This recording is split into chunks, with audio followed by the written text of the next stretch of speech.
Irmãos e irmãs, bom dia a todos, especialmente bom dia aos pais aqui presentes, meus parabéns a todos os pais. Uma data especial, nós refletimos, celebramos a paternidade. Eu lembro que a primeira aula que eu dei aqui sobre o Evangelho de Mateus foi sobre José. A gente falou sobre isso, sobre paternidade, sobre masculinidade bíblica, a gente falou sobre como o homem deve se posicionar em relação à sua família. Primeira aula que eu dei nessa série. E hoje nós chegamos na aula de número 40. Olha quanto tempo se passou de lá para cá. A gente começou a nossa série em outubro do ano passado. Estamos indo aí para um ano já. A aula de número 40. E quando a gente ensina ou prega em série, irmãos, isso é sempre um desafio para quem está aqui na frente, porque nós não escolhemos o texto, E o texto vem até nós temos que pregá-lo, e alguns textos são bem desafiadores.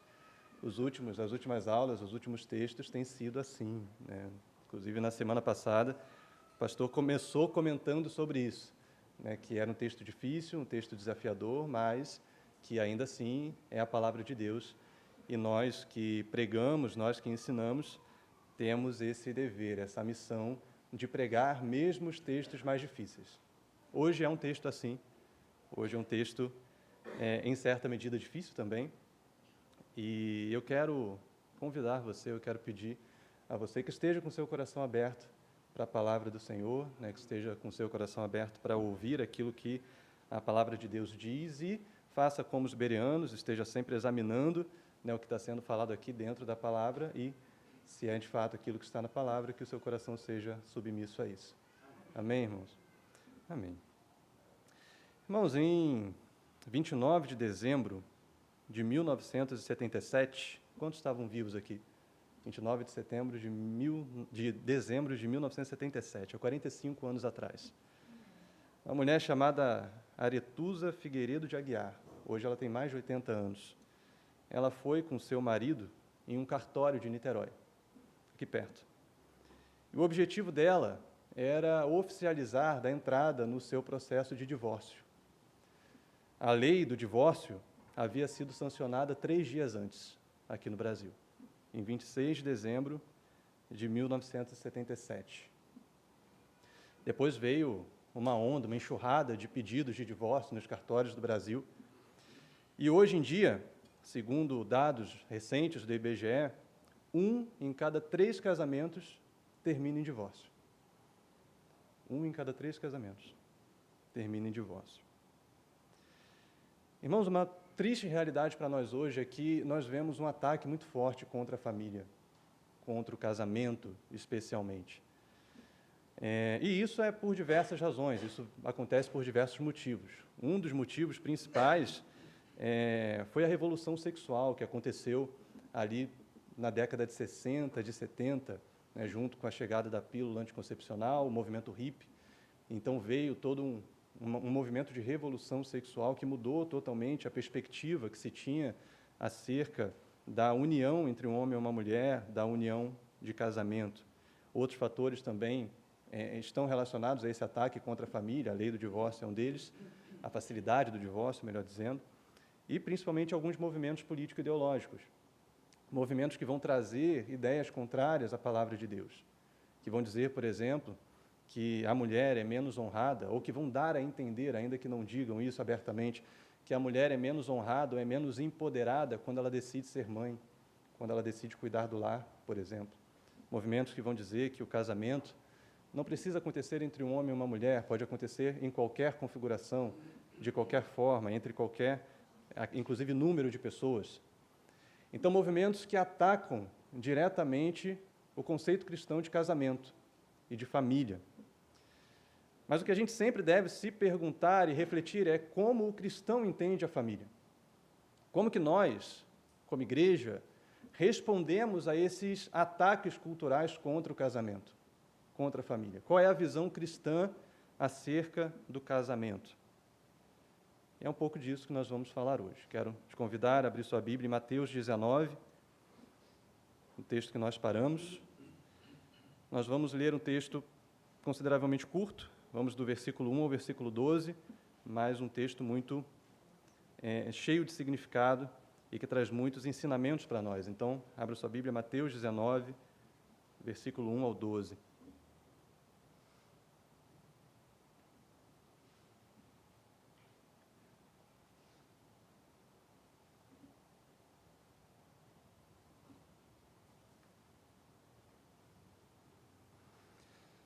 A palavra de Deus vai dizer assim, Mateus 19. Quando Jesus acabou de proferir estas palavras, deixou a Galileia e foi para o território da Judéia, além do Jordão. Grandes multidões o seguiram e ele as curou ali. Alguns fariseus se aproximaram de Jesus e, testando-o, perguntaram: é lícito ao homem repudiar a sua mulher por qualquer motivo? Jesus respondeu: vocês não leram que o Criador, desde o princípio, os fez homem e mulher? E que disse: por isso o homem deixará o seu pai e a sua mãe e se unirá à sua mulher, tornando-se os dois uma só carne? De modo que já não são mais dois, porém uma só carne. Portanto, que ninguém separe o que Deus ajuntou. Os fariseus perguntaram: então, por que Moisés ordenou dar uma carta de divórcio e repudiar a mulher? Jesus respondeu: foi por causa da dureza do coração de vocês que Moisés permitiu que vocês repudiassem a mulher. Mas não foi assim desde o princípio. Eu, porém, lhes digo, quem repudiar a sua mulher, não sendo por causa de relações sexuais ilícitas, e casar com outra, comete adultério. Os discípulos de Jesus disseram: se essa é a situação do homem em relação à sua mulher, não convém casar. Jesus, porém, lhes respondeu: nem todos são aptos para aceitar esse ensinamento, mas apenas aqueles a quem isso é dado, porque há eunucos de nascença, há outros a quem os homens fizeram tais, e há outros que se fizeram eunucos por causa do reino de Deus. Quem é apto para aceitar isso, que aceite. Amém, irmãos. Feche seus olhos, vamos orar, pedir a direção de Deus para essa manhã. Ó Pai, bendito seja o seu nome, ó Deus. Nós te louvamos pela tua palavra, pelas verdades da tua palavra que se revelam a nós e que revelam a nós, ó Deus, os padrões que o Senhor estabeleceu para o seu povo, para a humanidade. Nós te louvamos, ó Deus, porque nós podemos aprender na tua palavra, podemos aprender de ti, aprender, ó Deus, acerca da tua verdade. E nós pedimos, Pai, que a tua palavra possa, de fato, entrar no nosso coração e gerar, ó Deus, uma compreensão genuína e verdadeira acerca do seu projeto para o casamento, acerca, ó Deus, daquilo que o Senhor tem para a família. Ajuda-nos, Pai, a ter um entendimento acerca disso e que o nosso coração seja, de fato, submisso ao Senhor, para compreender as suas verdades e, Pai, para obedecer a tua palavra. É o que nós te pedimos, Deus, em nome de Jesus. Amém. Amém, irmãos. Bom, então, recapitulando, no capítulo 18, o último capítulo que nós vimos aqui do Evangelho de Mateus, do que Jesus vinha falando? Jesus vinha trabalhando a questão, especialmente a questão do pecado entre os irmãos. E Jesus faz isso em dois movimentos. Primeiro, ele vai dizer sobre aquele que peca, quando você peca contra outro. E ele diz: ai daquele que faz pecar algum desses pequeninos que creem em mim. Então, melhor seria que se amarrasse uma pedra de moinho no seu pescoço e se lançasse ao mar. Ou seja, não faça tropeçar nenhum desses pequeninos, não peque contra nenhum irmão, não peque contra aqueles que creem em mim, fazendo com que eles se afastem de mim, fazendo com que eles se revoltem contra o Senhor. Ai daqueles que fazem isso, ai daqueles por meio de quem os tropeços vêm. E num segundo momento, esse primeiro momento Jesus fala ali do versículo 6 ao 14, e no segundo momento Jesus vai falar sobre como agir quando algum irmão peca contra eu mesmo, contra si, contra mim, melhor dizendo. Então, se alguém me ofender, o que eu devo fazer? Se alguém pecar contra mim, como eu devo agir? Então, Jesus vai falando acerca disso, especialmente no contexto da igreja. Primeiro ele vai falar: converse com seu irmão, não fique falando mal do seu irmão para os outros, vá até aquele irmão e converse. Tente reconciliar-se com ele, tente encontrar o arrependimento, o perdão diretamente com seu irmão. Se ele se arrepender, você ganhou o seu irmão. Mas se ele não se arrepender, Jesus vai dizendo, leve 2 testemunhas com você. E se ainda assim ele não se arrepender, leve o caso à igreja, para que ele seja repreendido, para que ele seja corrigido pela igreja.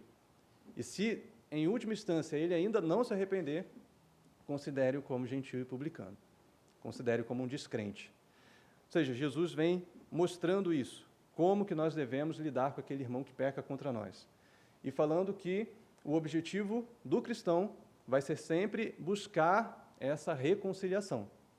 Não é buscar vingança contra o irmão, é buscar a reconciliação, ir até ele, para se reconciliar com um olhar de compaixão. E, irmãos, aqui no capítulo 19, Mateus vai seguir dentro desse mesmo assunto.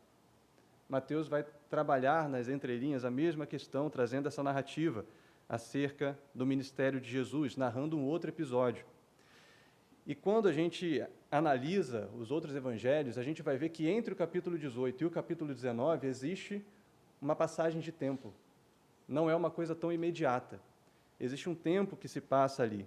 Especialmente Lucas e João vão falar de diversos episódios que acontecem entre a narrativa de Mateus no capítulo 18 e a narrativa de Mateus no capítulo 19. E o que está acontecendo aqui no capítulo 19, irmãos, é uma viagem de Jesus. Jesus começa uma viagem a partir da Galileia até a região da Judéia. Nós estamos na nossa aula de número 40, e em grande parte do Evangelho de Mateus nós vimos que Jesus exerceu seu ministério aonde? Na Galileia. Ele exercia o seu ministério ali nos arredores, do mar da Galileia. Mas agora Jesus sai da Galileia. E ele sai da Galileia para não voltar mais. Ele vai para a Judéia. E o que acontece com ele na Judéia, em Jerusalém? Ele é morto, crucificado. Jesus sabia disso e já vinha avisando seus discípulos sobre isso. Essa seria a última viagem de Jesus da Galileia para a Judéia. O versículo 1 que a gente leu fala isso, diz, quando Jesus acabou de proferir essas palavras, deixou a Galileia e foi para o território da Judéia, além do Jordão, ou talvez seria uma tradução melhor, por além do Jordão, ou pelo outro lado do Jordão. Jesus seguiu ali pelo território da Pérea, que era um território do outro lado mesmo do Rio Jordão. E talvez Jesus escolheu essa rota para atender às necessidades daquele povo, que tinha tido pouco contato com o ministério dele. Ou talvez Jesus evitou o caminho tradicional para evitar multidões muito grandes, para seguir por uma rota alternativa. Mas ainda assim, a gente vê no nosso texto que muita gente seguiu Jesus. Muita gente foi atrás de Jesus, é o que diz o versículo 2. Grandes multidões o seguiram e ele as curou ali. Irmãos, essa peregrinação até Jerusalém, até a Judéia, era uma peregrinação comum para o povo judeu naquela época. Eles estavam indo para uma festa, que era a festa da Páscoa.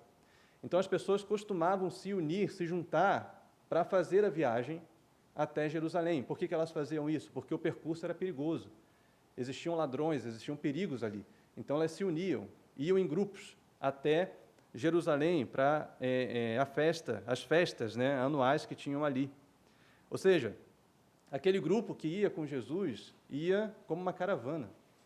A gente vê hoje em dia muitos pastores e líderes fazendo caravanas para Jerusalém. Você imagina fazer uma caravana para Jerusalém com Jesus? Privilégio que aquelas pessoas tiveram. Elas não sabiam que aquela seria a última oportunidade de fazer isso com Jesus, tendo Jesus entre elas. Mas elas fizeram. Elas foram junto de Jesus, talvez alguns ali adiantaram a sua viagem para seguir aquele grupo junto com o Mestre, junto com Cristo, sem saber que, tendo começado a viagem com uma grande multidão em volta, Jesus terminaria aquela peregrinação sozinho, com até mesmo seus discípulos tendo abandonado. Mas naquele momento não era assim. A multidão seguia Jesus, e a multidão buscava ouvir os seus ensinamentos, buscava receber algum milagre das suas mãos. E o texto diz que era isso que Jesus fazia. Jesus ia, durante a sua peregrinação, ensinando e operando milagres, operando curas sobre aquelas pessoas. Ou seja, mesmo no momento de viagem, Jesus não deixava de exercer seu ministério. Jesus não deixava de exercer a compaixão por aqueles que precisavam, curando os enfermos, curando os que estavam ali necessitados. E isso gerou duas reações que eram comuns quando Jesus fazia os seus milagres. Uma reação era a reação da multidão, de admiração. Então, aquelas pessoas ficavam admiradas ao ver Jesus operando seus milagres. Mas tinha ainda um outro grupo que não se admirava tanto e que tinha um sentimento diferente. Que grupo era esse? Estava sempre ali, perto de Jesus? Os fariseus. Os fariseus. E agora Jesus está indo para o território que é o principal território deles, né? Jerusalém, a Judéia. Então, talvez ali tivessem ainda mais fariseus acompanhando o ministério de Jesus. E o sentimento que o sucesso do ministério de Jesus gerava neles não era um sentimento de admiração, era um sentimento de inveja.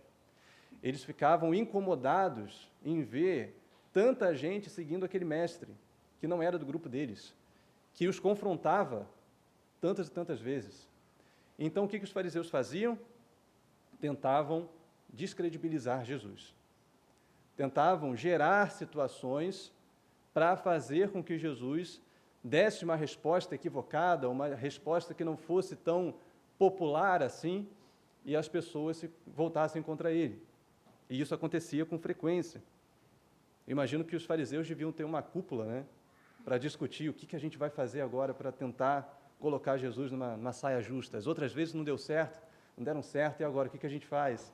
Né, eles deviam ficar pensando ali qual tipo de argumento, de pergunta eles iam levar até Jesus para tentar descredibilizá-lo, para tentar pegá-lo em alguma dificuldade. E o versículo 3 mostra isso. Qual foi a pergunta dos fariseus dessa vez? Versículo 3. Alguns fariseus se aproximaram de Jesus e, testando, perguntaram: é lícito ao homem repudiar a sua mulher por qualquer motivo? Ou seja, os fariseus, mais uma vez, estavam presentes e se aproximaram para, o que o texto diz? Testar Jesus. Eles estavam testando. E essa proposta de testar Jesus era, de fato, para que ele, ao ser testado, não fosse aprovado pelas pessoas, que as pessoas discordassem dele, que as pessoas não gostassem da resposta dele. Era para descredibilizar o mestre. Então, o que eles fazem? Eles lançam uma polêmica. Eles jogam uma polêmica para Jesus, com toda aquela multidão em volta, esperando o que ele vai responder. Né? E a gente sabe, principalmente hoje em dia, que questões polêmicas são ótimas para gerar os nossos cancelamentos, né, que a gente tem hoje em dia. A pessoa se posiciona dentro de uma polêmica e quem não gosta, cancela aquela pessoa e deixa de seguir. Né, deixa de seguir. Era o que os fariseus queriam que acontecesse com Jesus. Por que essa era uma questão polêmica? A gente precisa entender o pano de fundo histórico aqui. O que estava acontecendo nessa época em relação a essa pergunta dos fariseus. É lícito ao homem repudiar a sua mulher por qualquer motivo? Bom, e a gente tem aqui pelo menos 3 fatores importantes para a gente entender por que essa pergunta dos fariseus era uma pergunta polêmica para Jesus, era uma dificuldade que eles estavam colocando para Jesus. Primeiro, Jesus estava chegando no território da Judéia, às margens do Rio Jordão. Quem que pregava às margens do Rio Jordão? João Batista. João Batista. E o que tinha acontecido com João Batista? Tinha sido morto por Herodes. E por qual motivo? Por conta do adultério de Herodes. Herodes tinha se divorciado da sua esposa para se casar com a esposa do seu irmão, Filipe. Né? Ou seja, por conta de João Batista ter confrontado isso, por conta de João Batista ter reprovado essa atitude de Herodes de se divorciar da sua esposa para se casar com a esposa do seu irmão, João Batista foi preso e, em seguida, João Batista foi morto. Agora, os fariseus jogam essa pergunta para Jesus. E aí, Jesus, pode divorciar ou não pode? Por qualquer motivo. Se Jesus responde que não pode, ele fez o mesmo que João Batista. E João Batista foi morto por conta disso, ele arrumava um problema com Herodes. Se ele dissesse que pode, isso geraria um problema também em relação aos seus ensinamentos anteriores. E esse é o segundo motivo. Os fariseus acompanhavam Jesus o tempo todo. Eles sabiam que lá atrás, Jesus já tinha falado sobre isso. Vocês lembram quando Jesus fala dessa questão do divórcio? Outra vez, no livro de Mateus? No Sermão do Monte. Mateus 5. Jesus já trouxe um ensinamento sobre isso, e o ensinamento de Jesus era que não podia divorciar por qualquer motivo. Então, se Jesus diz que não pode, ele arruma um problema com Herodes. Se ele diz que pode, os fariseus vão dizer, então, você está falando uma coisa e depois está falando outra. Como é que a gente pode acreditar nos seus ensinamentos? Como é que a gente pode crer que aquilo que você fala é verdade se você diz e depois diz? Você não é coerente com o que você está pregando. Percebe como que a situação era complexa para Jesus? Existia ainda uma outra questão, aqui um pano de fundo de fato mais histórico, que eram as tradições dos rabinos, dos mestres daquela época. Existiam duas escolas rabínicas naquele tempo que tinham interpretações diferentes sobre a questão do divórcio. Uma escola era a escola de Shammai e a outra escola era a escola de Hillel. Shammai e Hillel eram dois rabinos daquela época que traziam essa polêmica. Como eles interpretavam a questão do divórcio de forma diferentes, cada pessoa se posicionava. Eu concordo com Hillel, eu concordo com Shammai. E a questão deles era a interpretação de um texto bíblico, de um texto que está lá em Deuteronômio 24.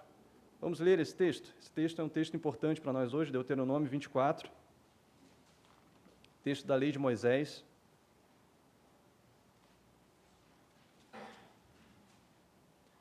Os versículos 1 ao 4. Deuteronômio 24, do 1 ao 4. O texto diz assim: se um homem tomar uma mulher e se casar com ela, e se ela não for agradável aos seus olhos, por ter ele achado coisa indecente nela, se ele escrever uma carta de divórcio e a entregar à mulher e a mandar embora, e se ela, saindo da casa dele, for e se casar com outro homem, e se este passar a odiá-la e escrever uma carta de divórcio e a entregar à sua mulher e a mandar embora de sua casa, ou se esse último homem que a tomou para si por mulher vier a morrer, então o primeiro marido dessa mulher que a mandou embora não poderá casar-se de novo com ela, depois que foi contaminada, pois é abominação diante do Senhor. Assim vocês não farão pecar a terra que o Senhor seu Deus lhes dá por herança. Então a questão principal aqui era o versículo 1. Se um homem tomar uma mulher, se casar com ela, se ela não for agradável aos seus olhos, por ter ele achado coisa indecente nela, e escrever uma carta de divórcio. E qual era o ponto polêmico aqui? Era o termo coisa indecente. Porque em cima desse termo, os rabinos iam dizer, qual é o motivo para o divórcio? É a coisa indecente.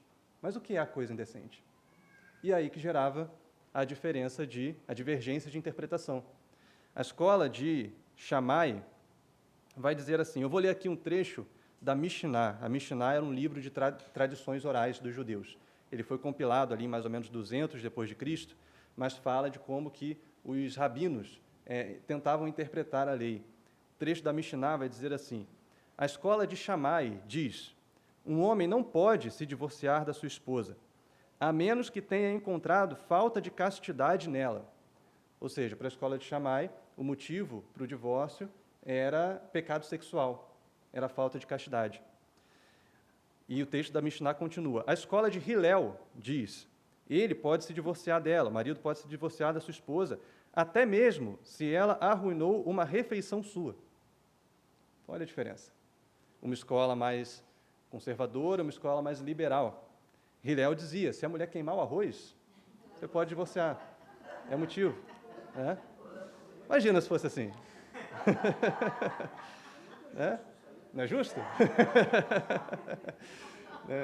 Se a mulher esquecer a comida no forno, queimar o frango que ela botou no forno, pode divorciar. Isso. Então, qualquer motivo era coisa indecente para eles. Imagina se fosse assim. Flávio Joséfo, historiador famoso, judeu, seguia a escola de Hillel. E ele disse assim, palavras de Flávio Josefo, em Antiguidades Judaicas, no livro dele. A lei funciona assim: aquele que quiser se separar de sua esposa, por qualquer motivo, dê-lhe um atestado de divórcio. E aí o Flávio Josefo confessa que ele mesmo se separou da esposa, depois que ela lhe deu 3 filhos, porque ele não estava satisfeito com o comportamento dela. Então imagina, a mulher tem 3 filhos, depois do 3º filho, o que imagina? A mulher está mais estressada, não está dormindo direito à noite, está ali com 3 crianças. O comportamento muda, né? O comportamento muda. E aí o Flávio Josefo ficou insatisfeito com o comportamento dela e deu uma carta de divórcio. E se separou da mulher com 3 crianças. Então a gente vê como é que era a situação naquela época. Como é que a escola de Hillel tornava fácil a questão do divórcio. Mas, por algum motivo, parece que a escola de Hillel era mais popular. Por algum motivo, porque era mais fácil, né? Era mais fácil. A pessoa queria separar, qualquer motivo, Hillel aprova, então vamos separar, né? Hillel diz que pode. E eles se separavam, por qualquer coisa, por absolutamente qualquer coisa. Então, imagina como que era a confusão naquela época com relação ao divórcio e como que as pessoas apoiavam muito mais a escola de Hillel. Sendo que os fariseus sabiam, mais uma vez, Jesus já tinha falado algo contra o divórcio lá atrás. Então, eles sabiam que a maior parte daquela multidão era favorável a Hillel e iriam discordar do que Jesus falasse, se ele repetisse o que ele disse em Mateus 5, o que ele disse no Sermão do Monte. Ou seja, os fariseus pensaram muito, eu imagino, né? E criaram essa situação aqui para tentar pegar Jesus ali, numa saia justa. Ainda uma outra frase, eu não citei, né? Um outro rabino, Akiba, diz que o marido podia se divorciar da sua esposa, de acordo com a escola de Hillel, até mesmo se ele encontrasse uma mulher mais formosa do que ela.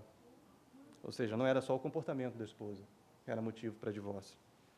Aí você imagina, né? A idade vai chegando, a mulher vai ficando mais velha, um homem encontra uma mulher jovenzinha, mais nova, eu quero separar, né? E isso é algo que é atual, né? É atual. A gente poderia dizer que, graças a Deus, não acontece mais hoje, mas, infelizmente, não é o caso. Infelizmente, até com alguns líderes religiosos, né, isso acontece. Infelizmente. Bom, essa foi a questão que os fariseus colocaram para Jesus. Essa foi a saia justa que eles quiseram colocar Jesus ali. E agora, Jesus vai dar uma resposta para eles. Nessa resposta de Jesus, irmãos, a gente vai refletir primeiro sobre o casamento. Depois a gente vai ter uma reflexão sobre o divórcio. Por fim, a gente vai ter uma reflexão ainda sobre o tempo da solteirice. Nós temos aqui alguns irmãos solteiros, né? O nosso texto nos permite também falar sobre isso. Então, primeiro, Jesus traz uma palavra sobre o casamento. A gente volta aí para o nosso texto de Mateus 19, nos versículos 4 a 6. Jesus respondeu, 4 a 6 no começo, né, o 6a. Jesus respondeu: vocês não leram que o Criador, desde o princípio, os fez homem e mulher? E que disse: por isso o homem deixará o seu pai e a sua mãe e se unirá à sua mulher, tornando-se os dois uma só carne, de modo que já não são mais dois, porém uma só carne. Então Jesus começa assim a sua resposta. A gente vê que Jesus começa a resposta do seu jeito tradicional, daquele jeito que o fariseu gostava. Vocês não leram? Vocês não leram na Bíblia? Vocês não conhecem as Escrituras? Vocês não leram a palavra? Será que vocês não sabem? Ou seja, Jesus se volta para a própria palavra de Deus, para dar ali uma resposta.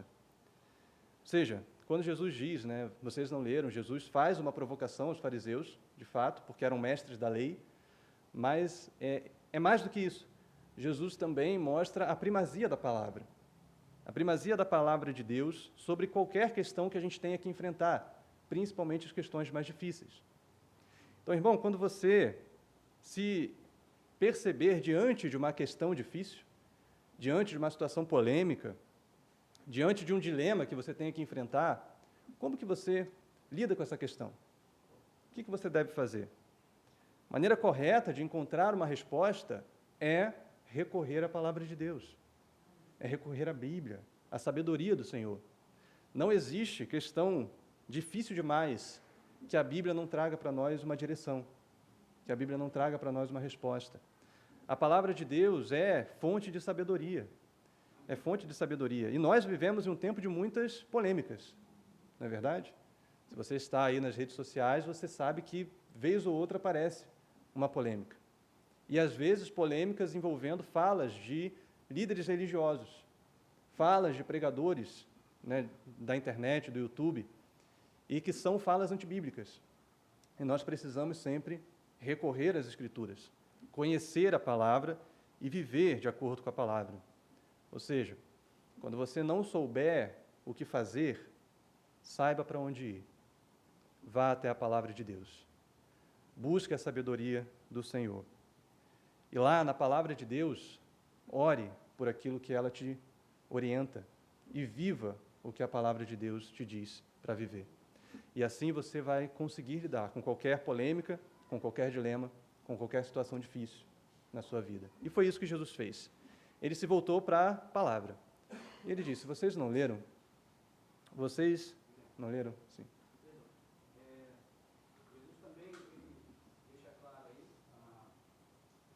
ele fala sobre o método, não fala, mas ele deixa claro aí qual é o método mais seguro de interpretação da Escritura.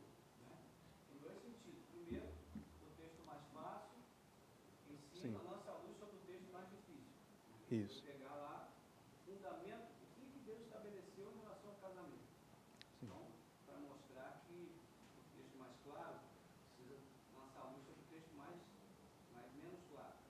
E o segundo aspecto também é que nós precisamos considerar toda a Escritura quando nós vamos tratar de um assunto. Não podemos pegar um versículo isolado e fazer daquele versículo uma doutrina. Sim. Nós precisamos considerar o que a Bíblia, em termos gerais, fala sobre aquele assunto. Sim. Não em um livro ou em um versículo só, mas no ensino geral da Escritura sobre aquilo. Exatamente. Então, para os irmãos que não ouviram, os que estão ouvindo pela internet, o pastor estava colocando aqui que essa fala, essa resposta de Jesus mostra um método, né, o nosso método de interpretação bíblica, um método hermenêutico, que é uma regra hermenêutica, que é interpretar os textos mais difíceis através dos textos que são mais claros. Né? E ainda, ele está mostrando aqui que a gente nunca pode interpretar a Bíblia com um versículo isolado, né? Pegar um texto isolado e tentar tirar dele o ensinamento sem considerar o restante das Escrituras. A gente precisa compreender o que a Bíblia como um todo diz. E, especialmente, esse princípio vai ser um princípio importante para a nossa aula de hoje. Bom, Jesus fez isso. Ele foi para um texto mais claro.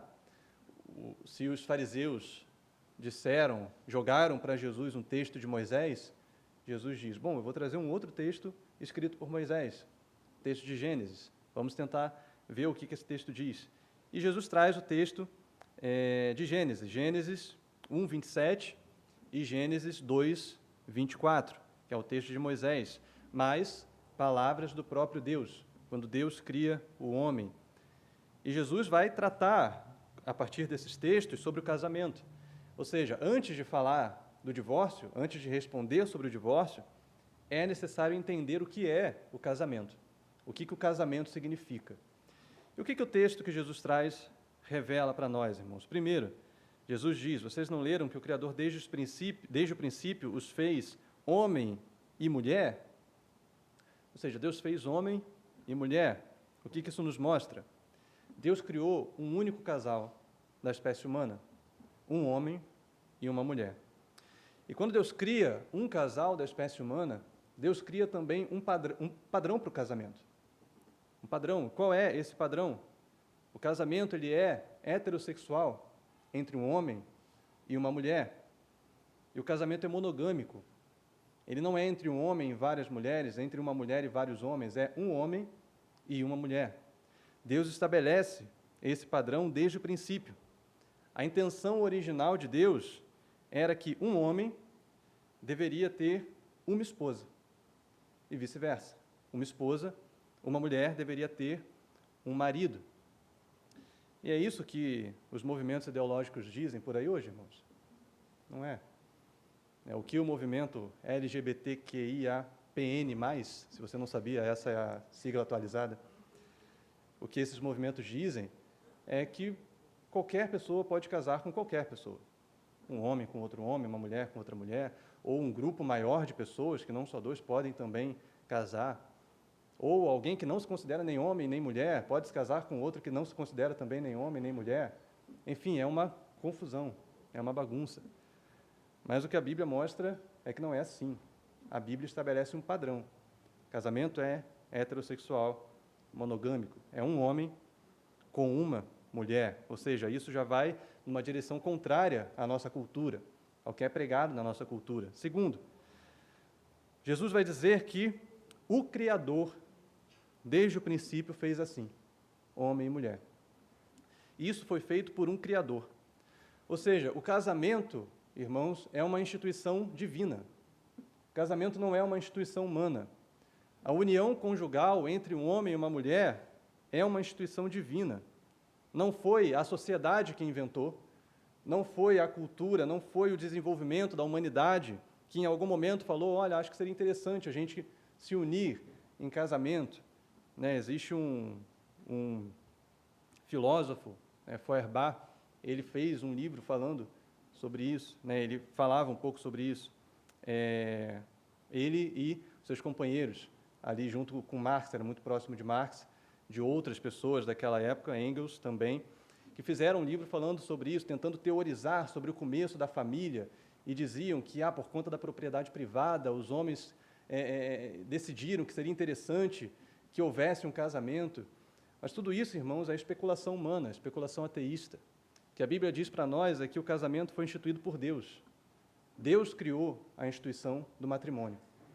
E sendo uma instituição criada por Deus, a gente não pode dar espaço para falas, como algumas pessoas dizem, que não concordam com o casamento, ou que não acreditam no casamento. Você já ouviu alguém falar sobre isso? Eu não acredito no casamento. Talvez porque passaram por situações difíceis em casamentos anteriores, talvez porque cresceram em um lar onde presenciavam um casamento que não era o ideal, e essas pessoas criam esses conceitos. Eu não acredito no casamento, eu não concordo com o casamento. Mas, irmãos, o casamento não é algo que a gente concorda ou não, que a gente acredita ou não, porque ele não é uma invenção humana, ele é uma criação divina. Foi Deus quem criou. E se não é algo que a gente concorda ou não, o casamento, irmãos, também não é uma opção para aqueles que querem se unir a alguém. Quando uma pessoa deseja se unir a outra pessoa, compartilhar a vida com outra pessoa, o matrimônio é uma ordenança divina. O casamento é uma ordenança divina, não é uma opção. Se alguém quer se unir com outra, compartilhar a vida, ou se casa com essa pessoa, ou se separa dessa pessoa. Foi Deus quem disse. É Deus quem institui o casamento. É Deus quem institui. É o que continua no versículo o versículo 5. Não foi o Criador que disse, por isso o homem deixará seu pai e sua mãe e se unirá à sua mulher, tornando-se os dois uma só carne?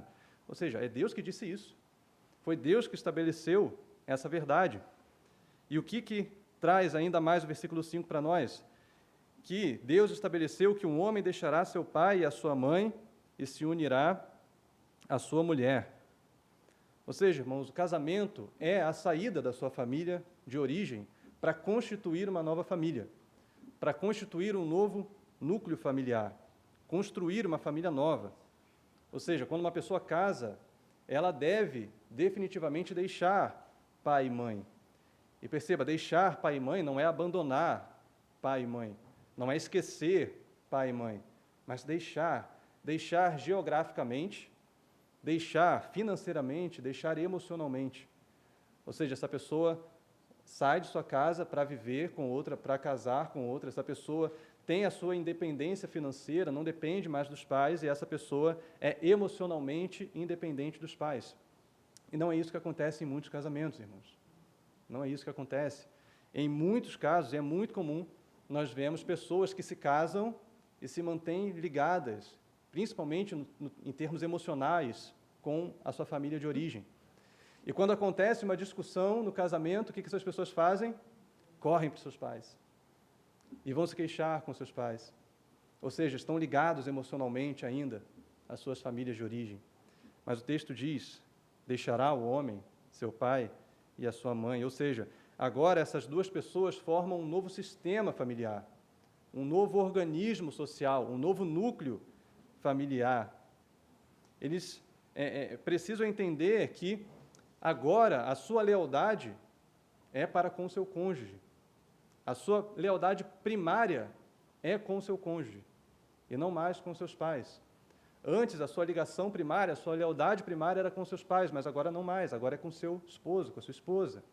Isso vale para homens e mulheres, ainda que o texto diga, né, deixará um homem seu pai e sua mãe, isso vale para os dois. E o texto vai dizer que ele se unirá. Em outras traduções diz que o homem se apegará à sua mulher. Ele se apegará, é um termo que mostra um vínculo forte e duradouro. É um vínculo de apego, de união verdadeira. Esse vínculo é um vínculo mais forte do que qualquer outro vínculo. O vínculo que se cria no matrimônio é um vínculo mais forte do que o vínculo que existia com os pais anteriormente. O vínculo do matrimônio precisa ser um vínculo mais forte do que o vínculo que se cria com os filhos, o que é algo que nem sempre acontece. Por quê? Por que deve ser mais forte? Porque somente sobre o matrimônio a Bíblia diz que vocês se tornam uma só carne. Uma só carne. E é como termina o versículo 5, os dois se tornarão uma só carne, tornando-se os dois uma só carne. No versículo 6 ele diz, de modo que já não são mais dois, porém uma só carne. Ou seja, de nenhum outro relacionamento isso é falado. De nenhum outro relacionamento humano se diz que os dois serão uma só carne. E tornar-se uma só carne é o quê, irmãos? Claro, isso fala também da união sexual, como nós vemos lá em 1 Coríntios 6,16, relacionando tornar-se uma só carne com a união sexual, mas vai além. Mostra que essas duas pessoas agora vão compartilhar tudo. Vão compartilhar a sua vida, não só os seus corpos, mas também as suas vidas. Vão compartilhar os seus interesses. Vão compartilhar agora as suas finanças, seus projetos de futuro. Tudo será compartilhado. Essas duas pessoas serão, de fato, um único organismo, um casal. E olha a ênfase que Jesus dá duas vezes. No final do versículo 5, ele diz, tornando-se os dois uma só carne. De modo que e depois ele reforça, de modo que já não são mais dois, porém uma só carne. Ou seja, aqueles dois indivíduos, aquelas duas pessoas, quando se unem no matrimônio, se tornam um único casal. Se tornam uma unidade, um casal, um novo sistema familiar. Pastor? Só voltando um pouquinho nessa questão de deixar pai e mãe, isso é algo que não só os noivos precisam compreender antes de se casar e aceitar, mas também os pais. Sim. Porque às vezes não é o casal que vai procurar os pais. Verdade. São os Sim. pais que interferem na vida do casal. Sim. Quando o negócio começa a dar errado e os pais percebem, eles não deixam o casal resolver por ele mesmo, mas eles vão lá interferir, porque eles, não, nós temos experiência, já passamos por isso.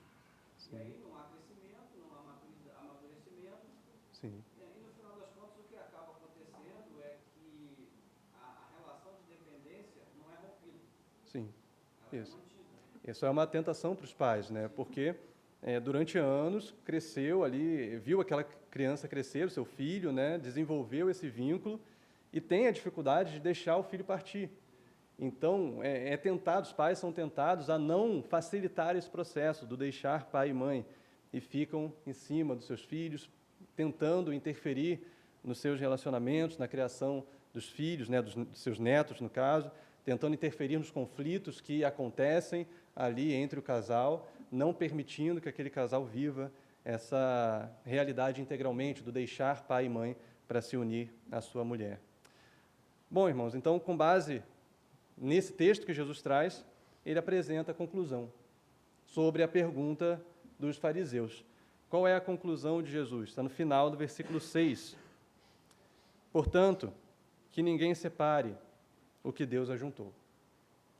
Essa é a conclusão de Jesus. Ou seja, Jesus está mostrando aqui, irmãos, que o divórcio não fazia parte dos propósitos iniciais de Deus para a relação entre um homem e uma mulher. Quando o divórcio acontece, ele deve ser visto com pesar, com lamento. É um luto, Porque não é o propósito inicial de Deus. Não era para ter sido assim. E, de fato, ninguém casa pensando em divorciar. Ninguém casa esperando que isso aconteça. O propósito inicial não é esse. Portanto, quando acontece, deve ser algo visto com pesar, com dor. Mas hoje, irmãos, o que nós vemos? Hoje nós vemos uma banalização do divórcio. As pessoas não se importam. Hoje elas entram no casamento e, se der errado, separa. E o que é o dar errado? O dar errado é você não estar mais satisfeito. É você não estar mais feliz com aquela situação. É você não estar mais disposto a resolver os conflitos. A se sacrificar, a renunciar. Então, se você chega nesse ponto que não estou mais a fim de lutar pelo casamento, divorcia. Não é assim que o mundo diz hoje? Não é assim que o mundo prega? Ah, está te dando dor de cabeça, está dando problema para você? Separa. Acaba com isso. Procura outra pessoa. Né? Você vai encontrar alguém melhor. Não é assim que o mundo diz? Não é assim que o mundo fala? É uma banalização do divórcio. As pessoas se casam para ser felizes. Mas não é esse o propósito bíblico. O casamento não tem esse propósito. O propósito bíblico não vai de encontro com a nossa cultura hoje, que é uma cultura do descarte, uma cultura de uma sociedade líquida, né, onde qualquer coisa é passageira e nada é feito para durar. Nada é feito para se manter, até mesmo os nossos eletrodomésticos, né, os nossos aparelhos eletrônicos são assim, são feitos para o descarte. E a gente leva isso para as nossas relações humanas. Elas são feitas também para o descarte. Na hora que não der mais certo, descarta. Procura outro. Desfaz o casamento. Mas o que Jesus diz? Que Deus uniu. O homem não separe. Irmãos, em contraste com o mundo, a Bíblia diz para nós que Deus abomina o divórcio. Isso está lá em Malaquias 2, eu quero ler esse texto com você. Malaquias 2, só voltar um livro na Bíblia.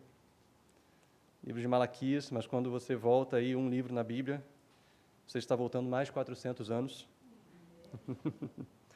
Malaquias 2, os versículos 13 até o 16, vai dizer assim, né, o que acontecia ali era que o culto daquele povo não estava sendo aceito por Deus, e Malaquias diz, Deus diz através de Malaquias, a outra coisa que vocês fazem, cobrem de lágrimas o altar do Senhor com choro e gemidos, porque Ele já não olha para a oferta, nem a aceita com prazer. E vocês perguntam, por quê? Por que Deus não aceita a nossa oferta? Por que Deus não aceita a nossa adoração? Deus responde, porque o Senhor foi testemunha da aliança entre você e a mulher da sua mocidade, a quem você foi infiel, sendo ela a sua companheira e a mulher da sua aliança. Não fez o Senhor somente um, mesmo que lhe sobrasse o Espírito? E por que somente um?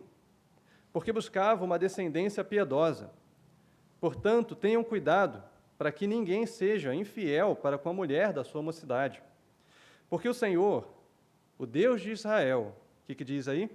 Ele odeia o divórcio. E também aquele que cobre de violência as suas roupas, ou assim como aquele que cobre de violência as suas roupas, diz o Senhor dos Exércitos. Portanto, tenham cuidado e não sejam infiéis. Irmãos, possivelmente era esse texto aqui que Jesus tinha em mente, quando ele dava a sua resposta.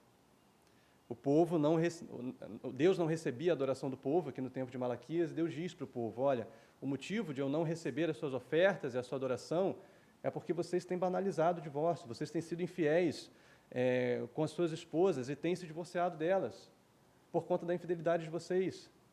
Isso tem sido uma coisa banalizada no meio de vocês. E por isso Deus não recebe as suas ofertas. Por isso Deus não recebe a sua adoração. É o que diz aqui no versículo 16. E no versículo 15, ele vai falar, Deus foi testemunha da aliança entre você e a mulher da sua mocidade. Deus foi testemunha. Em comparação com as palavras de Jesus, o que Deus uniu, não separe o homem. Deus foi testemunha. E aí algumas pessoas costumam dizer, né, mas não foi Deus que nos uniu. Já ouviu esse argumento? Não, porque quando a gente casou, a gente nem era crente. né? A gente nem entendia essa questão da bênção de Deus. Ou a gente casou debaixo de pecado, então não foi Deus que uniu. Ou a gente casou sem a bênção dos nossos pais. Então Deus não pode ter abençoado essa união, a gente não tinha a bênção dos nossos pais, nós nem éramos cristãos. Mas o que o texto diz, irmãos? Deus foi testemunha da união. Deus foi testemunha. E se você chegou ao altar com a pessoa que está do seu lado hoje, com a sua esposa, com o seu marido, Deus foi testemunha daquele momento.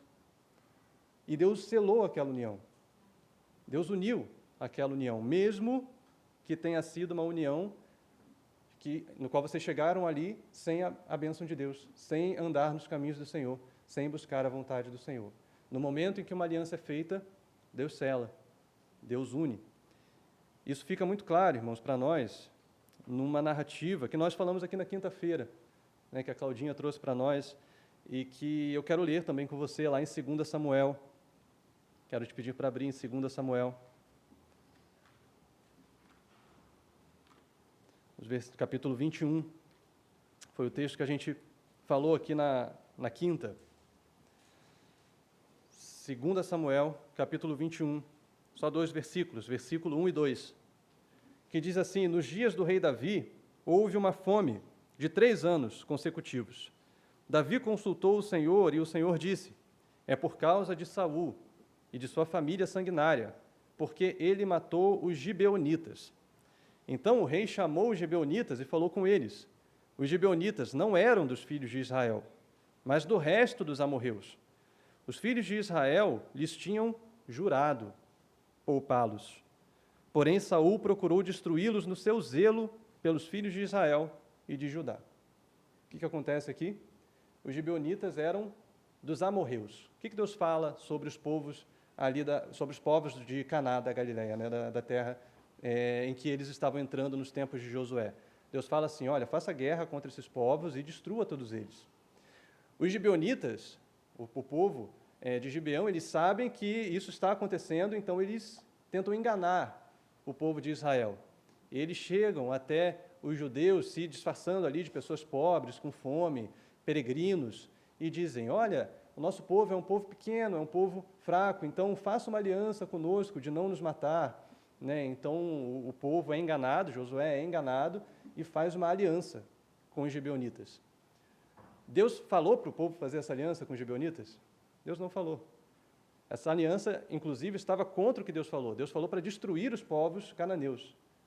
Mas, por serem enganados, Josué faz uma aliança. O povo de Israel faz uma aliança com os gibeonitas. E lá na frente, Saul, no seu zelo, o texto vai dizer, ou seja, com uma boa intenção, a intenção de proteger o povo de Israel, de fazer bem para o povo de Israel, ele destrói os gibeonitas. Qual é a consequência?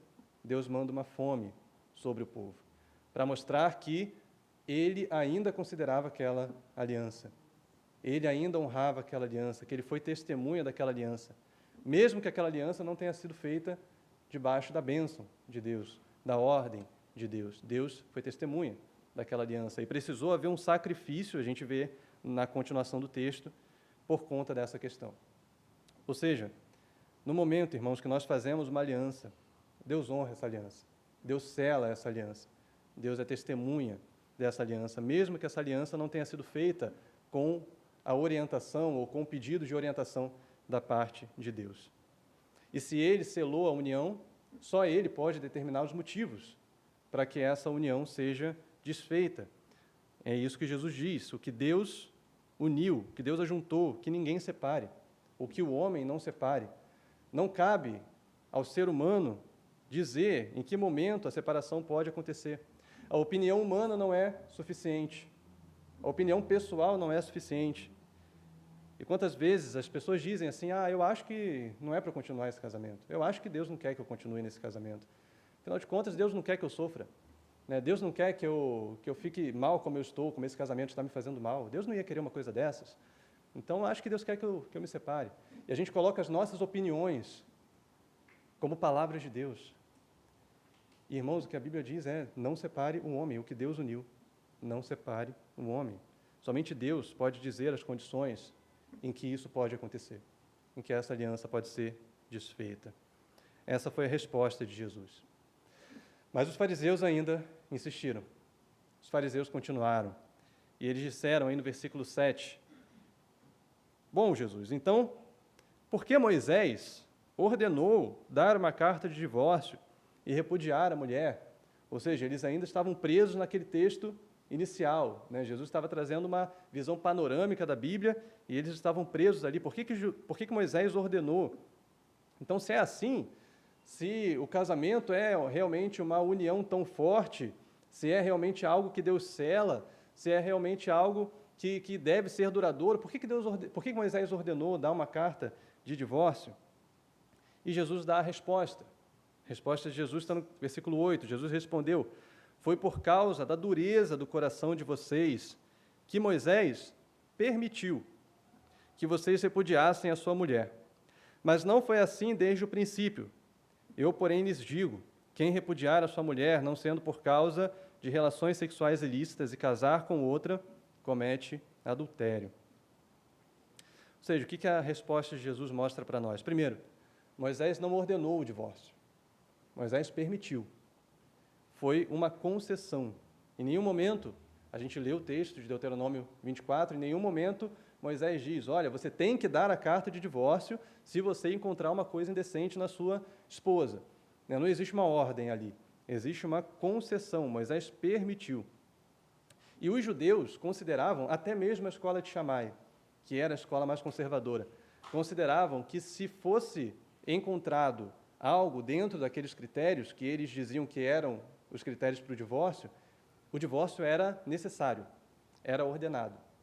E Jesus vai dizer, não, Moisés nunca ordenou o divórcio nunca foi ordenado, o divórcio é uma concessão, é uma permissão, não é necessário. Ele não é um mandamento. Ou seja, primeiro, o divórcio é permitido, não foi ordenado. Segundo, o divórcio foi permitido por Moisés por causa da dureza do coração de vocês. É outro ponto que a resposta de Jesus traz para nós. Em que sentido, irmãos, a dureza do coração? A gente viu que não foi assim desde o princípio, Jesus vai falar isso. Mas quando o pecado entra no mundo, ele corrompe todas as coisas e ele corrompe, inclusive, as relações humanas e, inclusive, as relações matrimoniais. Então, por conta do pecado, por conta dessa dureza de coração, o casamento, o contexto do casamento pode se tornar um contexto de opressão, de violência, de dor, de um contra o outro, e não mais de um colaborando com o outro, como o casamento deve ser. A dureza do coração daqueles homens afetou também o casamento deles.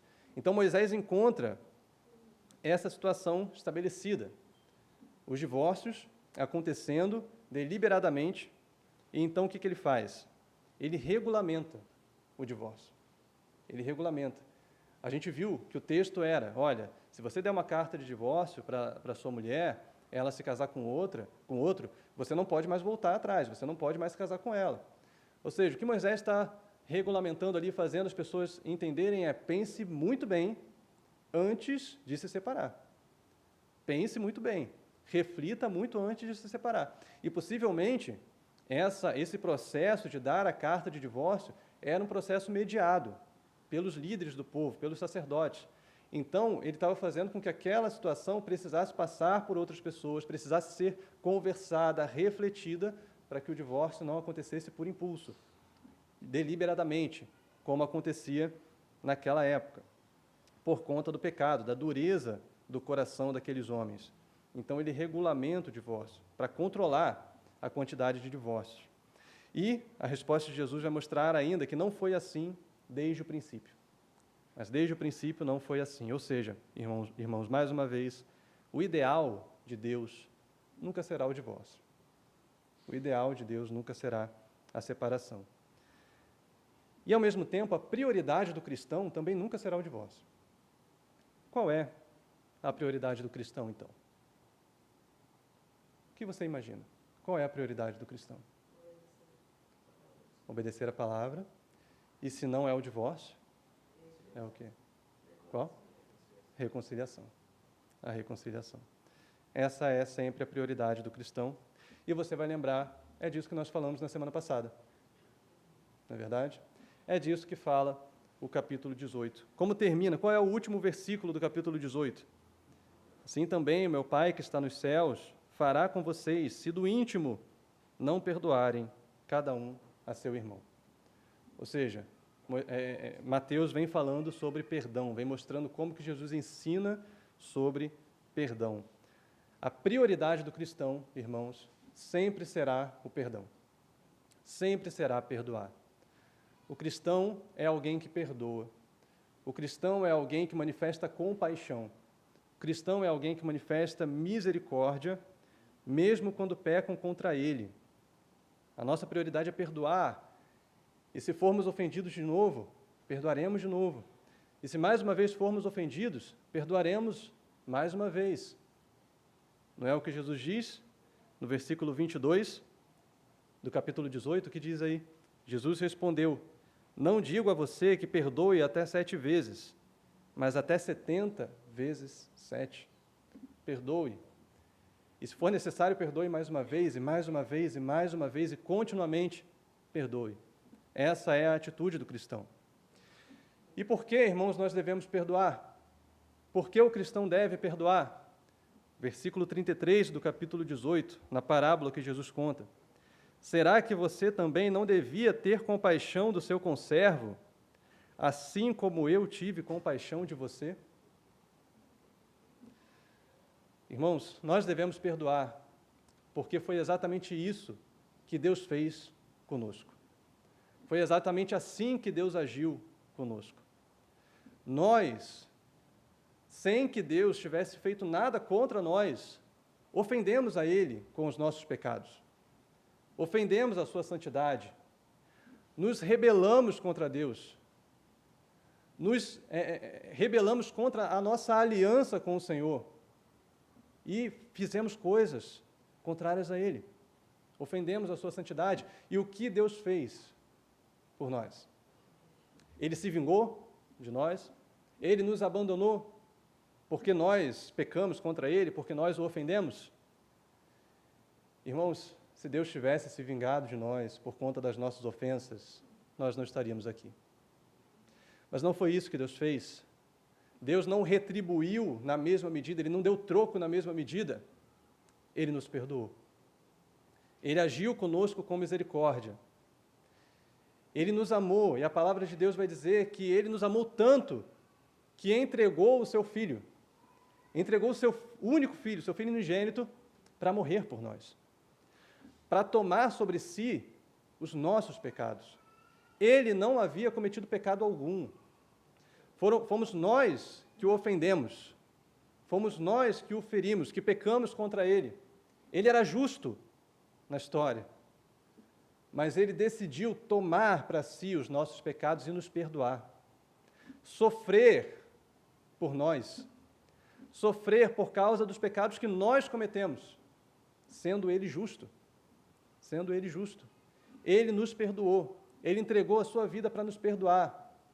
E não pense, irmãos, que o pecado que você cometeu contra Deus é inferior ao pecado que alguém cometeu contra você, porque não é.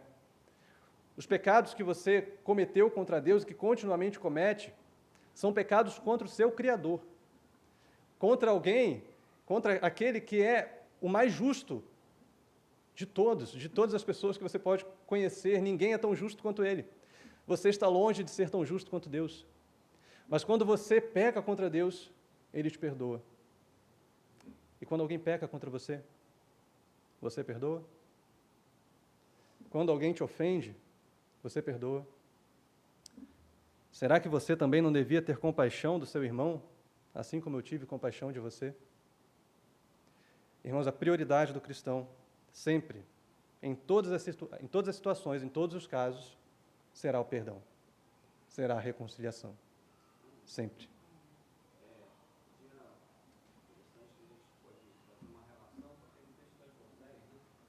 Sim.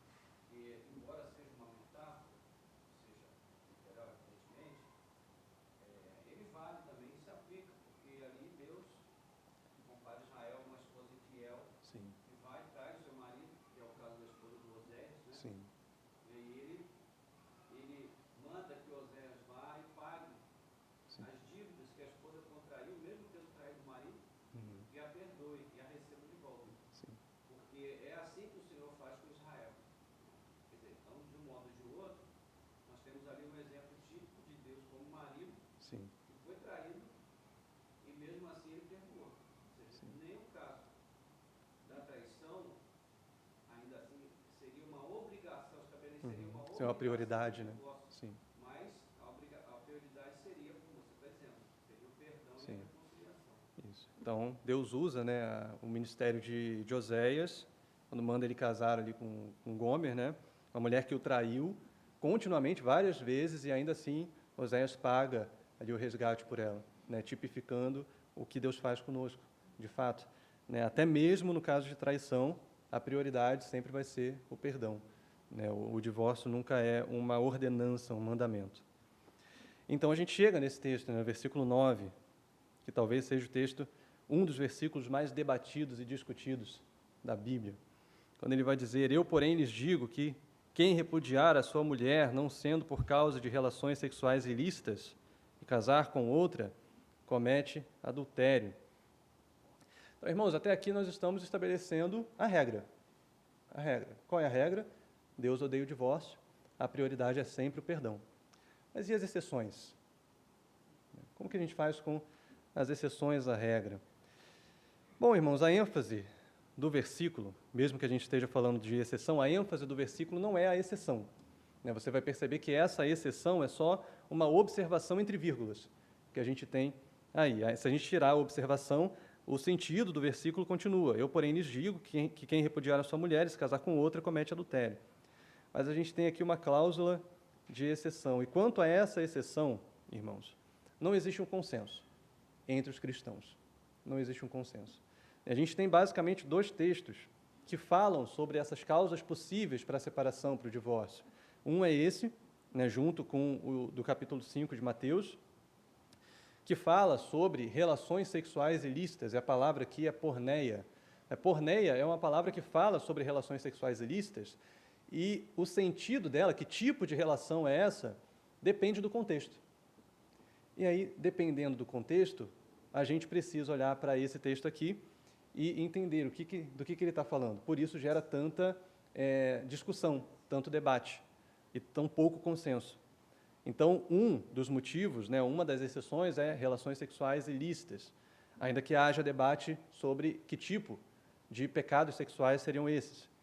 E o outro motivo seria o abandono, né, que a gente vai encontrar lá em 1 Coríntios 7,15, quando Paulo está falando ali sobre o casamento misto, né, entre um crente e um descrente, quando o descrente decide abandonar a sua esposa. Né, e ali Paulo diz, nesse caso, o irmão ou a irmã não continua sujeito à servidão, não continua sujeito ao vínculo. E aqui, tanto em relação aos pecados sexuais, quais seriam, em que nível seriam, quanto também em relação ao abandono, que tipo de abandono seria esse, existem diversas interpretações. Algumas vão ser mais restritivas e vão dizer que o divórcio não é permitido em ocasião nenhuma, né? Nem mesmo em casos de pecados sexuais, porque essas pessoas vão dizer que o texto de Mateus estava falando de alguma situação particular aqui entre os judeus, né, que hoje não se aplica mais. Né? Então, alguns vão ser mais restritivos. E a gente vai ter diversas interpretações, até outros mais liberais, que vão falar que, bom, qualquer tipo de pecado sexual é causa para o divórcio, é possível, né, o divórcio em qualquer tipo de pecado sexual, e também qualquer tipo de abandono. É possível o divórcio, inclusive o abandono de corpo presente, quando a pessoa deixa as suas funções matrimoniais, mas continua ali com a pessoa, fazendo mal a ela, gerando sofrimento. Enfim, nós temos diversas interpretações a esse respeito, de fato não existe um consenso sobre isso. E aí eu procurei o pastor, né, para perguntar, dizer, e aí, pastor, como que a gente define isso aqui? E nessa falta de consenso, irmãos, nós entendemos algo. Primeiro, bom, essa não é a ênfase do texto, não existe esse consenso, e ainda, uma outra questão, que um casamento que está à beira do divórcio é uma situação, é uma questão complexa e delicada. sempre é uma questão complexa e delicada. E sendo uma questão complexa e delicada, cada caso deve ser avaliado individualmente. Deve ser avaliado com base não só em um texto, em um versículo, mas com base em toda a Escritura, e deve ser avaliado em gabinete pastoral, com o aconselhamento da sua liderança, com a orientação da sua liderança. Sendo assim, irmãos, nós vamos manter essa falta de consenso e entendendo que cada caso deve ser avaliado individualmente. Então, se você se encontra em uma situação assim, onde o divórcio é algo que passa pela sua cabeça, a orientação que nós damos é: procure o gabinete pastoral, procure a sua liderança, porque o seu caso precisa ser avaliado individualmente com base na Bíblia como um todo, com base no texto bíblico como um todo. E ali o pastor vai te orientar, o pastor vai te direcionar a esse respeito, a respeito do que fazer. Bom, então ninguém vai poder chegar em casa hoje e falar para o seu marido ou para a sua esposa: aí falaram na escola bíblica que eu posso me divorciar de você. Não vamos dar essa oportunidade a ninguém. Bom, irmãos, é imprudente que a gente tome uma cláusula de exceção para embasar uma decisão convicta em direção ao divórcio. A gente sempre precisa, de fato, olhar essa questão com a complexidade que ela tem e com a delicadeza que ela tem. Muitas pessoas só querem um motivo para se divorciar, né? Para dizer: se tiver a traição, então eu me separo de você, eu não quero nem saber. Né? Mas a Bíblia não trata o divórcio dessa maneira. Nós falamos antes, né? Se houver o divórcio, se chegar ao ponto de haver o divórcio, isso deve ser com lágrimas. Isso deve acontecer com dor, com lamento, com luto. E com luta pelo casamento. E tendo lutado pelo casamento, chegado ao ponto de um divórcio, tendo chegado ao ponto de divórcio, isso deve ser um motivo de lamento, de dor, de luto pelo que aconteceu. Nunca um motivo de satisfação. Agora eu posso me divorciar de você. Não. Deve ser sempre um motivo de dor. E todo o processo deve ser acompanhado pela sua liderança.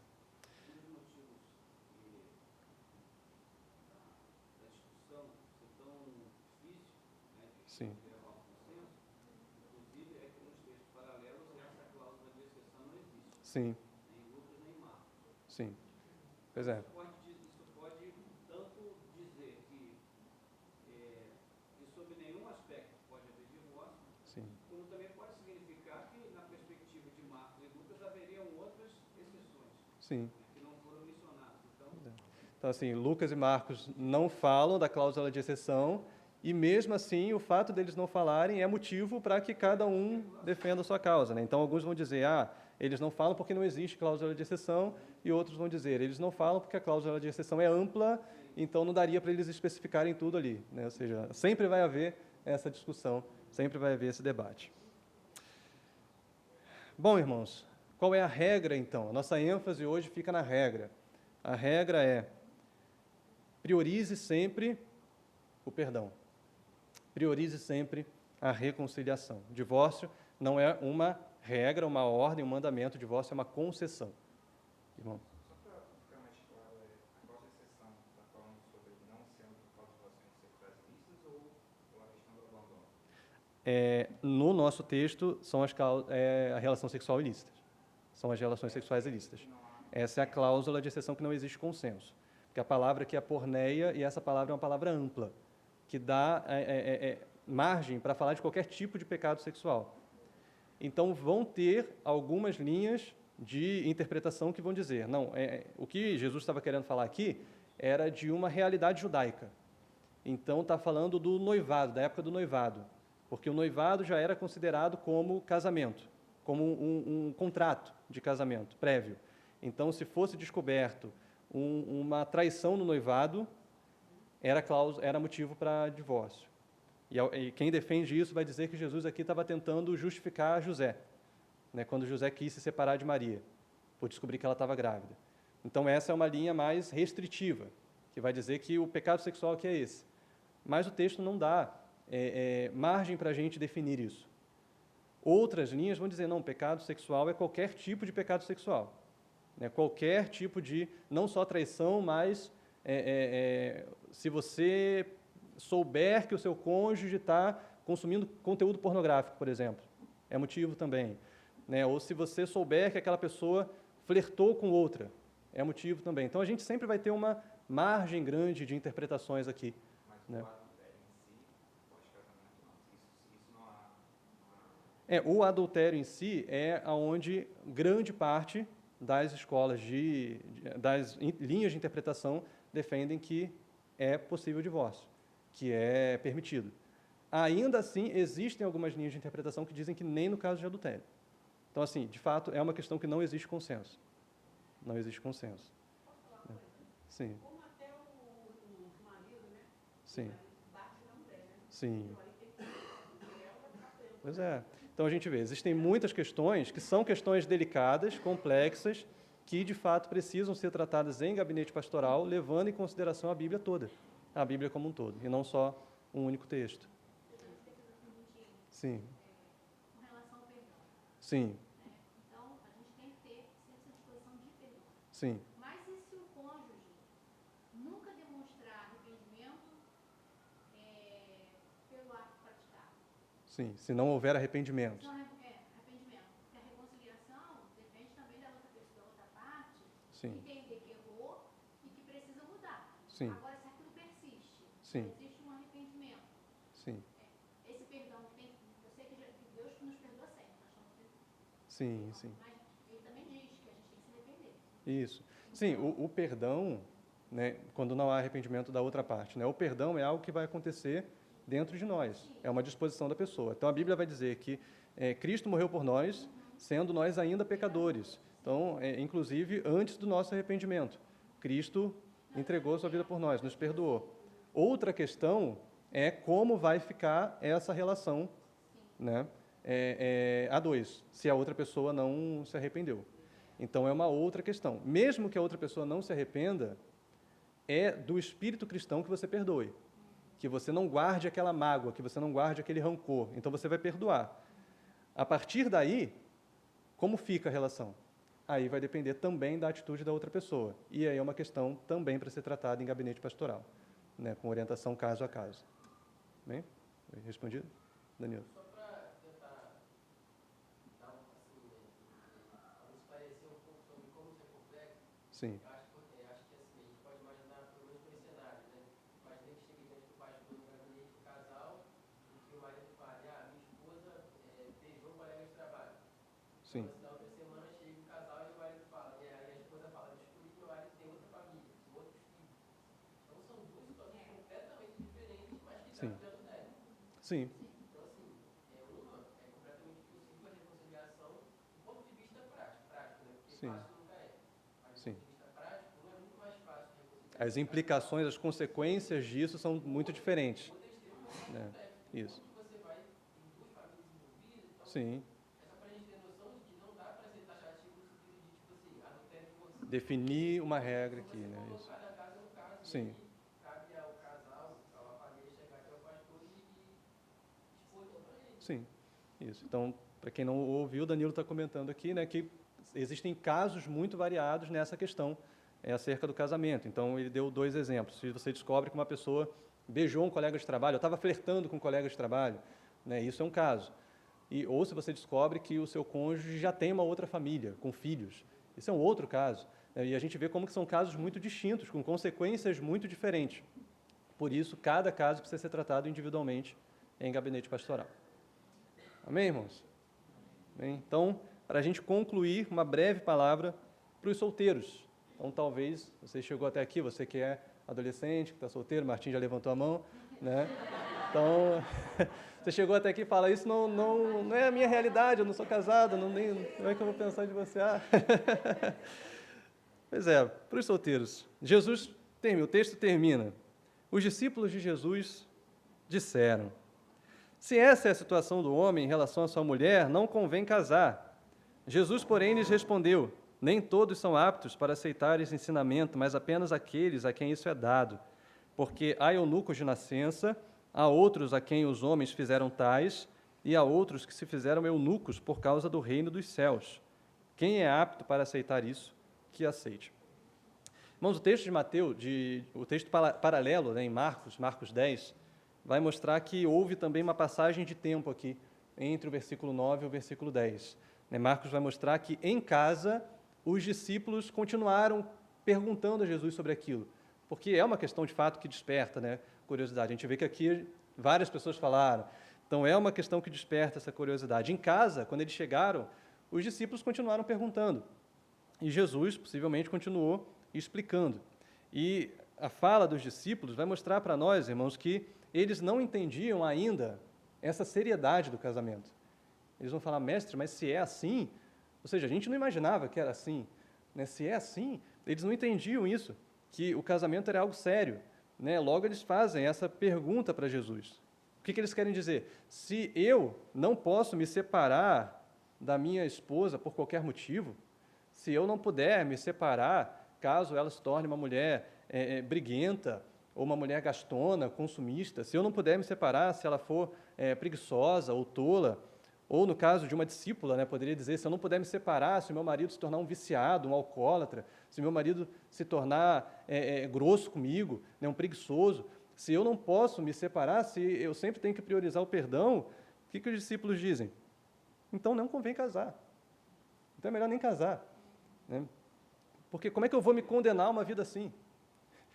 Como é que eu vou correr o risco de viver uma vida sofrendo? Né? Eu vou me condenar a uma vida miserável, ao lado de uma pessoa que me faz mal? Se é assim, nem convém casar, então é melhor ficar solteiro. É melhor ficar na minha, não entrar num casamento, porque é um risco muito grande. Ou seja... Isso mostra também como a tendência de fugir das questões complexas, Sim. né, muitas vezes leva as pessoas a abrirem mão de uma vida com Deus. Exato. Porque elas pensam, a vida com Deus é muito complicada. Sim. Né, tem muitos conflitos, tem muitas restrições. Você vê que isso está presente o tempo todo nos discípulos. Né? Sim. Eles estão dizendo, se é assim, melhor não casar. Aí lá, quando Jesus, um pouquinho mais à frente, Jesus vai falar que dificilmente o rico vai entrar no reino dos céus. Aí ele diz, sendo assim, quem vai entrar? Sim. Ou seja, Eles são sempre categóricos, né? Sempre no absoluto. Se é assim, então a gente deixa para lá.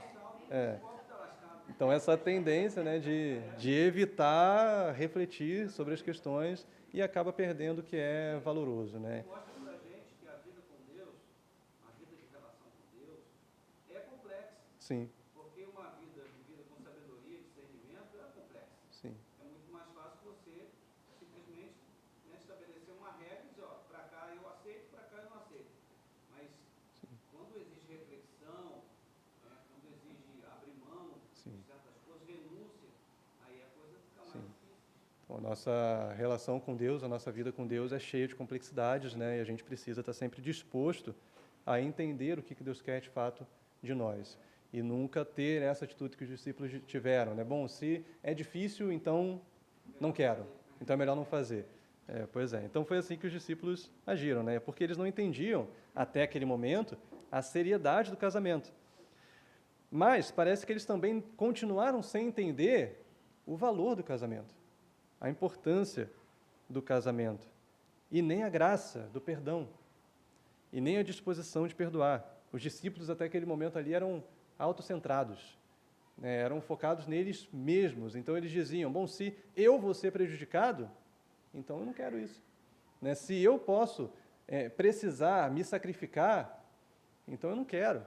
Se eu tenho que me negar para viver um casamento, então eu não quero, casar. Né? Era mais ou menos essa a ideia deles.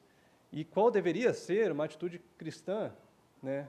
Eles poderiam falar, bom, se é essa a condição do seu marido, de um marido em relação à sua esposa, então é melhor que a gente aprenda a se sacrificar, a se doar, que a gente aprenda a autonegação, porque a gente vai precisar disso no casamento.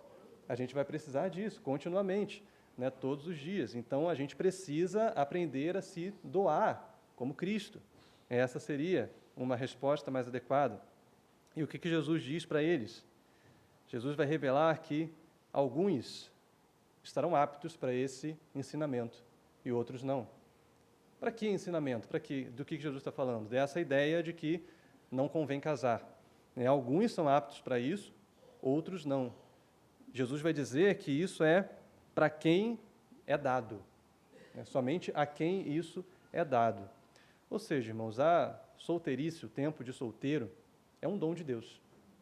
É um dom de Deus.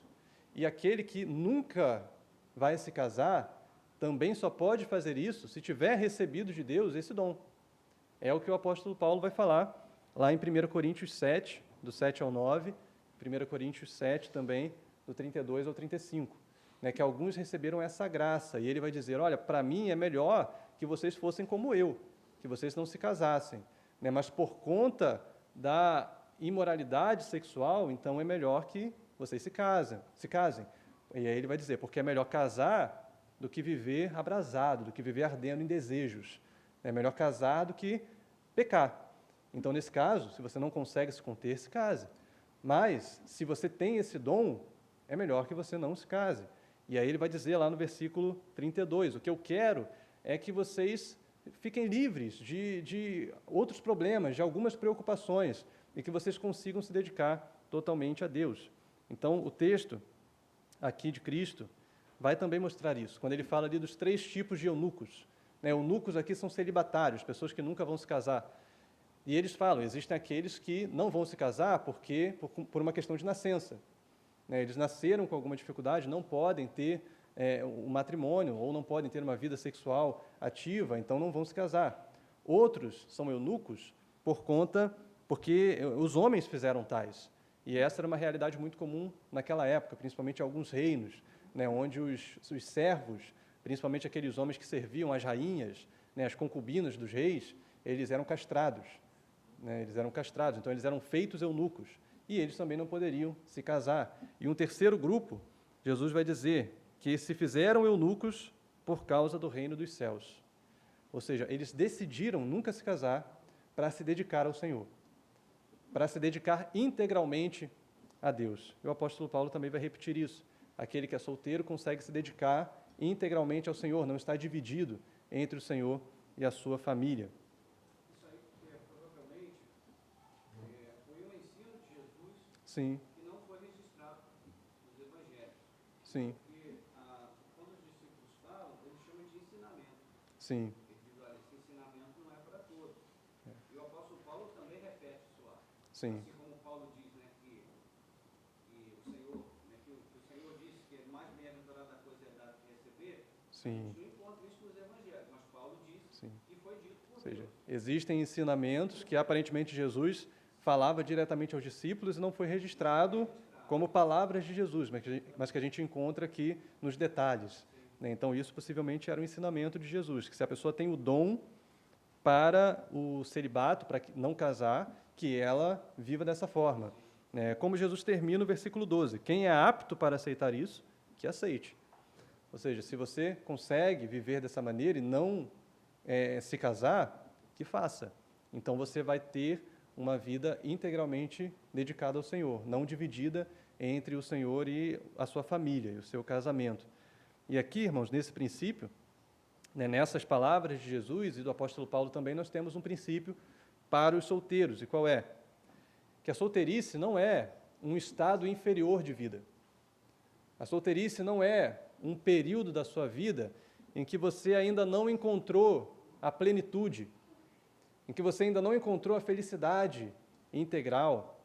Porque não é isso, irmãos, que muitas vezes nós pensamos, ou não é isso que muitas vezes as pessoas nos fazem pensar, quando nós vemos um solteiro na igreja e a gente diz, poxa, você já poderia casar, por que você não arruma alguém? Eu vivi isso por um tempo. Eu vi que as irmãs já comentaram. Pois é, então, você já poderia casar, por que você não casa? Por que você não arruma uma esposa? Por que você está solteiro ainda? Irmãos, a solteirice não é um tempo inferior, não é um tempo menor, não é um tempo pior do que o tempo de casado. A solteirice é um tempo em que você pode, o tempo de solteiro é um tempo que você pode se dedicar a Deus integralmente. Você não está dividido. Então, quando nós virmos um irmão solteiro na igreja, a gente incentiva esse irmão a aproveitar a sua solteirice. A gente não passa para ele, não deve passar para ele que aquilo é um problema, que aquilo é uma um estado de coisas inferior, um estado de coisas pior. E às vezes o irmão que é solteiro, você que ainda está solteiro, não veja a sua solteirice dessa forma. Não pense que você só vai ser completo quando você se casar, que você só vai poder ter uma vida plena quando você se casar. Aproveite esse momento, aproveite o tempo da sua solteirice para se dedicar ao Senhor, para se dedicar à leitura de livros, à obra de Deus, ao serviço na casa do Senhor. Você pode fazer isso sem estar dividido.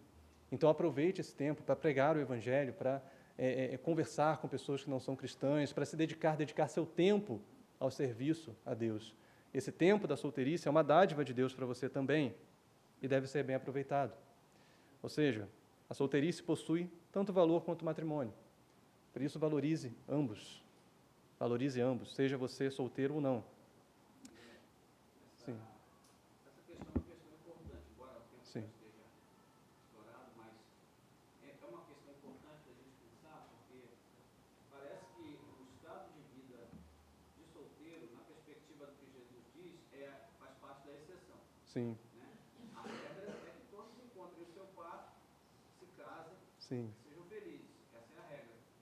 E essa vida de solteiro faz parte da exceção. No entanto, assim como nem todos têm o dom para a vida de solteiro, também nem todos têm o dom para se casar. Sim.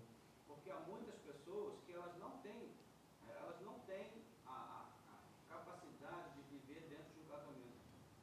Sim. Né? E quando elas decidem se casar, elas estão tentando entrar num estado de vida que não é para elas. Sim. E aí é onde acontecem muitas situações tristes, desagradáveis, Sim. não só como o divórcio, mas coisas até piores. Sim. Casamentos, né, que se torna uma situação de sofrimento Sim, contínuo. nós temos, é por isso que tem que ser o dom, porque Sim. né, tem um livro chamado A Vida Afetiva dos que Não se Casam, ele fala sobre isso. Sim. Né? As pessoas que não se casam, mas elas têm o dom de viverem sozinhas, Deus deu a elas a capacidade de encontrar satisfação afetiva na sublimação, ou seja, na relação delas com Deus. Sim. E elas se sentem satisfeitas assim e ponto final. Isso. Quer dizer, é possível, Sim. desde que Deus lhe dê essa Sim. capacidade. Os dois estados de vida são dons e Deus abençoa ambos. Né? Então, o solteiro consegue encontrar satisfação na sua relação com Deus. Né? E, ao mesmo tempo, se o casado não tiver o dom, né, se a pessoa que casa, que deseja casar, não tiver esse dom, ela pode entrar num casamento ruim, né, e transformar o seu casamento em uma situação ruim que pode terminar em divórcio. A gente tem um caso clássico sobre isso, que é o caso de John Wesley, né, que muitas pessoas dizem que talvez teria sido melhor que ele não casasse. Né? Ele foi um grande homem de Deus, um grande pastor, mas o seu casamento foi terrível.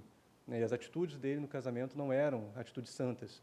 Então, muita gente diz, né, muitos historiadores falam, olha, talvez teria sido melhor que ele não casasse, que ele se dedicasse totalmente à obra de Deus. Então, de fato, a solteirice é um dom e o casamento também é um dom. Precisa ser um dom. Irmãos, nossas aplicações rápidas, breves, né, como o pastor falou, nosso tempo já estourou. Bom, um princípio que a gente deixa aqui de tudo que a gente estudou. Casamento é coisa séria. Casamento é coisa séria.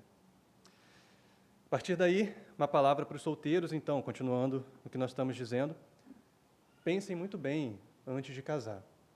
Solteiros, pensem muito bem antes de casar, pensem muito bem com a pessoa que você vai casar, sobre a pessoa com quem você vai casar.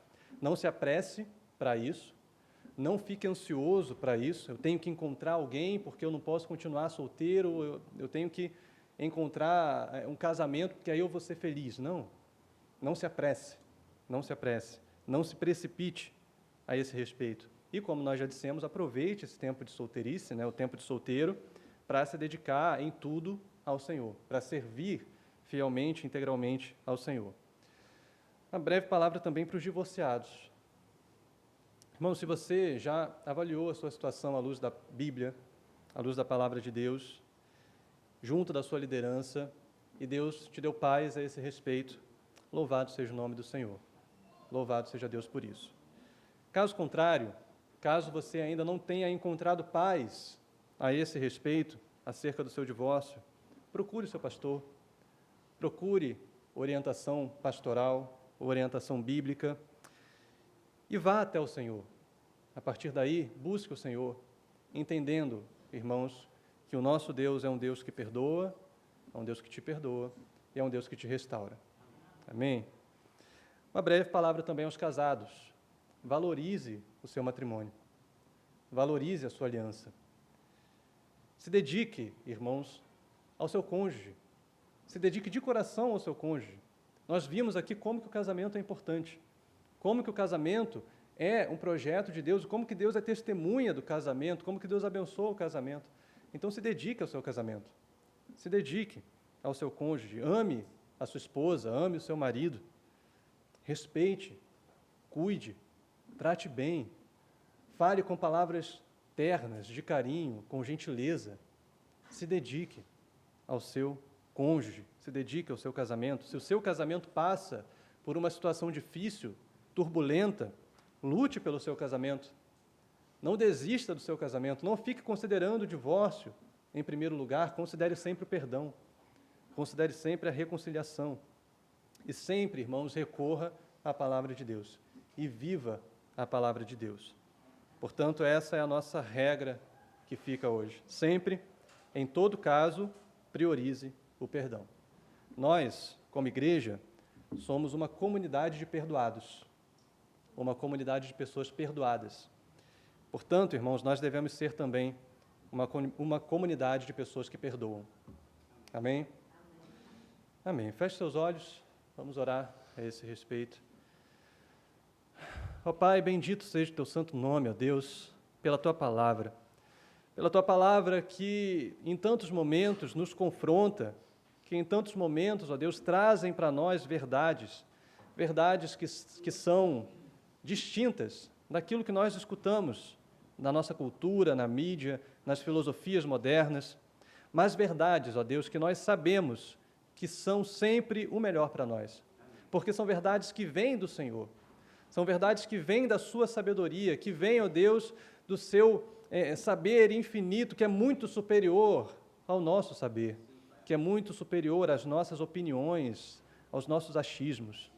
Por isso nós te pedimos, ó Deus, que o Senhor nos ajude a submeter a nossa vontade à tua palavra. Nos ajude, ó Deus, a submeter as nossas ações à tua palavra, para que nós possamos, de fato, andar em obediência, andar em integridade diante do Senhor. Eu peço a Deus que o Senhor abençoe cada casamento da nossa comunidade, da nossa igreja, que o Senhor abençoe cada família, ó Deus, com a configuração que seja, aqueles que estão casados, aqueles que são divorciados, viúvos, aqueles que estão solteiros, que o Senhor abençoe, ó Deus, cada família da nossa igreja, que o Senhor traga sobre cada lar a sua bênção, que o Senhor traga sobre cada lar, ó Deus, a sua presença, o seu Espírito, e que de fato, como diz a tua palavra, dita pelo apóstolo Paulo em Colossenses, que a paz de Cristo seja sempre o árbitro no nosso coração. Que a gente possa buscar sempre viver em paz uns com os outros, liberando perdão uns aos outros, buscando a reconciliação uns com os outros e manifestando, ó Deus, dentro do nosso lar, aquilo que o Senhor manifestou a nós, quando nos perdoou, quando derramou sobre nós compaixão, misericórdia e graça. Ajude-nos, ó Deus, tira de nós ou desfaça em nós a dureza do nosso coração, que o nosso coração possa ser de fato moldado, conduzido, transformado por Ti, para a Tua honra e para a Tua glória, em nome de Jesus, Pai. Amém. Amém. Amém, irmãos. Que o Senhor os abençoe.